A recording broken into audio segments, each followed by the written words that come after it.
इयं विसृष्टि यातः आबभूव यतीवा दधे यदि वा न अस्य यः अख्ययख्य परमे व्यामन अंग सा वेद यावी न वेद।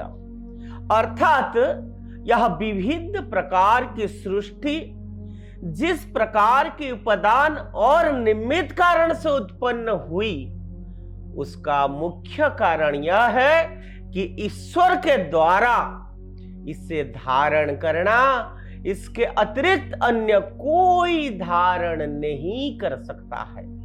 ऋग्वेद के 10वें मंडल कहा यह सूक्त सृष्टि की उत्पत्ति से संबंधित प्रश्नों का निवारण करता है। दरअसल सृष्टि का निर्माण एक कड़ी के अनुसार चलता है, जिसमें एक क्रिया से दूसरी क्रिया जुड़े रहते हैं, जो कि सृष्टि निर्माण के विभिन्न चरणों के रूप में जाने जाते हैं। हम आपके सामने बराबर वेदांत के अनन्य ग्रंथ उपनिषदों का रहस्य उद्घाटित कर रहे हैं, जिसमें से मांडुक्य उपनिषद पर हमारा विशेष श्रृंखला चल रही है। ऋग्वेद से सृष्टि निर्माण के जिन चरणों का जिक्र है, उनके बारे में मांडुक्य उपनिषद में कुछ इस प्रकार बताया गया है।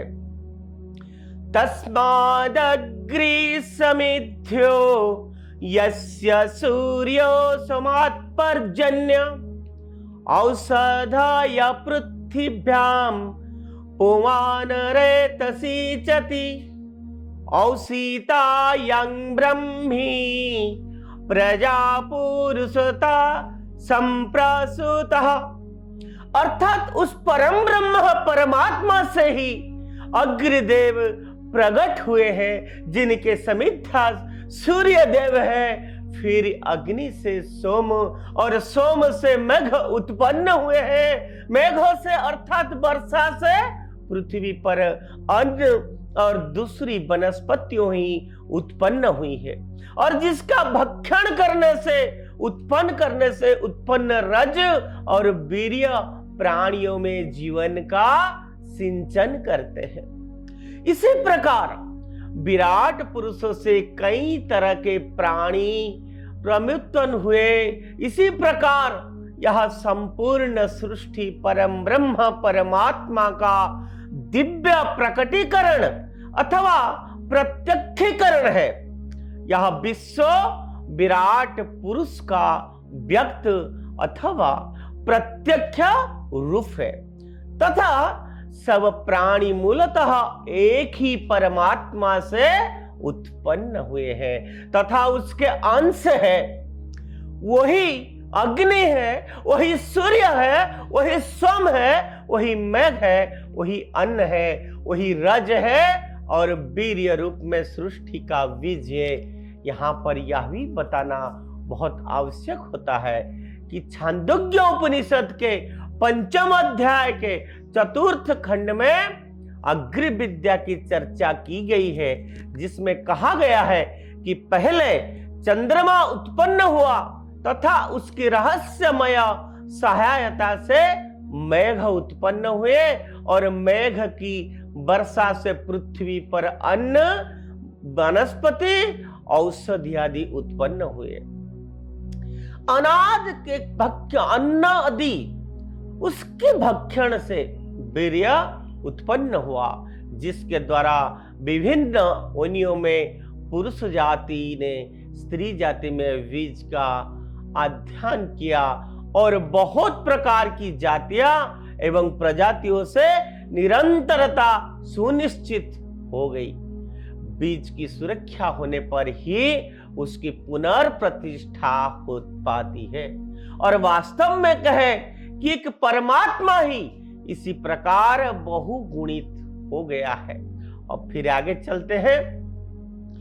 तस्माद्रुचा समायाजु सीदिख्या यज्ञाश्च सर्वे क्रतवो दक्षिणाश्च संवत्सरश्च यज्ञ मानसश्च लोकाः सोमायन्त्र पवन्ते यत् पवित्र सूर्य, अर्थात उस परमेश्वर से ऋग्वेद की ऋचाएं, सामवेद की मंत्र, यजुर्वेद की श्लोक, दीक्षा और सारे वैदिक यज्ञ, अन्य यज्ञादि कर्म कांड और दक्षिणाएं और सर्वस्वर स्वरूप काल यजमान और समस्त लोक उत्पन्न हुए हैं। जहां चंद्रमा और सूर्य प्रकाश फैलाते हैं, एक ही परम ब्रह्म परमात्मा समस्त सृष्टि का मूल कारण है। उसी से है ऋग्वेद, सामवेद और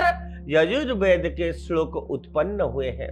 परमात्मा से ही दीक्षा अर्थात यज्ञों के नियम तथा वैदिक संदेश प्रकट हुए हैं। समस्त यज्ञ तथा अनेक प्रकार के साधारण सकाम यज्ञादि कर्म और दक्षिण पद्धतियों, संवत्सर रूपकाल, यजमान और यज्ञों के फल स्वरूप प्राप्त होने वाला लोक भी उसी का विधान के अंतर्गत है तथा उसी के प्रताप से सूर्य भगवान और चंद्रमा आदि का प्रकाश विस्तीर्ण होता है। यह उपनिषद का उद्देश्य सृष्टि विस्तार का विवरण देना नहीं है, बल्कि यह प्रतिपादन करता है कि ब्रह्मा ही सृष्टि का मूल में संस्थित है। साथ ही यह भी स्मरण रहना चाहिए कि परम ब्रह्म परमात्मा एक ही है तथा उसके अनेक नाम जैसे परम ब्रह्म परमात्मा, परमेश्वर, सर्वेश्वर, ईश्वर, अपर ब्रह्मा, हिरण्यगर्भ ब्रह्मा आदि में सूक्ष्म वेद करना साधक के लिए बिल्कुल आवश्यकता नहीं है। इनके अर्थ समझकर भी शब्द जाल में फंसना अविवेक में फंसना अविवेक है। प्रतिपाद्य तो एक परम ब्रह्म परमात्मा ही है। तस्माच देव बहुथा संप्रसुता सद्या मनुष्य पशवो वसंसी च प्राणपातो वसियतु तपश्च श्रद्धा सत्यम ब्रह्मचर्य विविधिश्च। अर्थात उसी परमात्मा से बहुत भेदभाव वाले देवगण उत्पन्न हुए हैं। साधु, जोगीगण, मनुष्य, पशु, पक्षी, प्राण, अपान वायु, व्रीहि यानी धान, जो आदि अन्न और तप, श्रद्धा, सत्य, ब्रह्मचर्य और समस्त विधि विधान उत्पन्न हुए हैं। परमात्मा ही समस्त प्राणियों, वनस्पतियों और नियम आदि के मूल में स्थित है। और इसी बात में हम बार बार जोर दे रहे हैं। उच्च कोटि के तीन जीव देव यानी दिव्य गुणों से युक्त, साध्य यानी सिद्ध जन, सिद्ध पुरुष और मनुष्य उसी से उत्पन्न हुए हैं। स्थलचर तथा जलचर पशु, नभचर पक्षी तथा प्राण, अपान आदि वायु, व्रीहि, ध्यान, यज्ञ, जौ आदि अन्न आहार भी उसी विराट पुरुषों से उत्पन्न हुए तथा उसी के रूप ही है।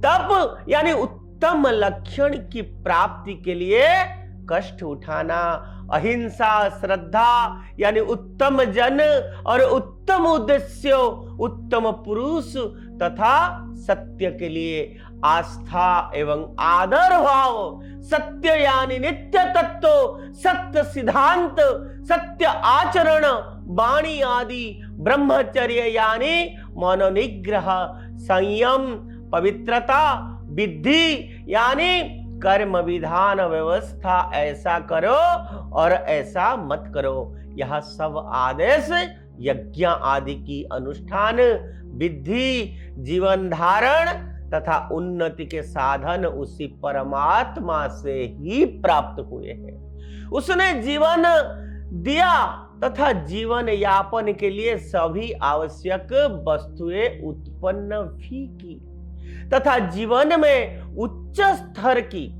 प्राप्ति के साधन एवं उपाय भी उसी से प्राप्त हुए हैं। परमात्मा ना केवल उत्पत्ति करता है बल्कि प्रेरक भी है। वेदों में भी स्पष्ट रूप से बताया गया है कि ऋषिगण वैदिक उच्चाओं और मंत्रों की दृष्टा मात्र है, यह कर्ता अथवा रचयिता नहीं है।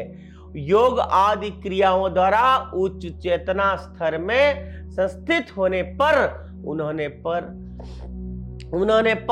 अंत कृत दिव्य रुचाओं एवं मंत्रों का दर्शन किया। सृष्टि का मूल तत्व सिर्फ परमात्मा ही है। आज की मांडुक्य उपनिषद में यहीं पर रखेंगे। आगे हम आपके सामने तत्व ज्ञान के लिए ऐसे ही विशेष कार्यक्रम आगे लाते रहेंगे। मैं समझ रहा हूं कि मांडुक्य उपनिषद का ये जो चल रहा है क्रम, आप उसको जरूर पढ़ेंगे। मैं पहले भी बताया हूं, जो मुनि ऋषियों ने हमको ये ज्ञान दिया है, हम सिर्फ उस ज्ञान को आपके सामने रख रहे हैं, क्योंकि ये सब संसार की मंगल कामना के लिए ही है। आज के लिए इतना। ओम तत्सत। ओम नमो नारायणाय।